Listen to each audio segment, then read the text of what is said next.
Si tu vends un produit en rupture de stock sans prévenir, tu enfreins la loi.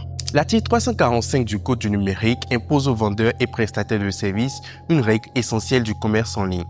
Ne jamais encaisser l'argent d'un produit ou service indisponible sans en informer le client immédiatement.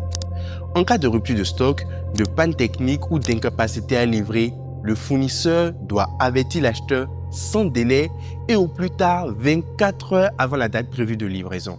Cette obligation est une garantie de transparence et de loyauté commerciale.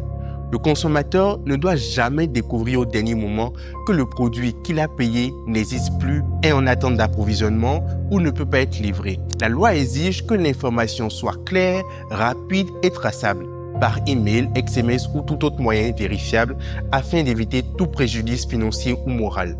Si le bien ou le service devient effectivement indisponible, le vendeur est tenu de rembourser intégralement et sans délai les sommes perçues sans condition ni retenue. Ce remboursement doit être effectué dans les mêmes formes que le paiement initial, sauf accord explicite du client pour un autre mode. Toute tentative de remplacement imposée, par exemple, proposer un produit équivalent sans accord préalable, constitue une violation du droit du consommateur. Voici un exemple. Un site annonce un téléphone en stock, encaisse le paiement, puis informe le client 3 jours plus tard qu'il est épuisé et qu'un nouveau modèle sera bientôt disponible.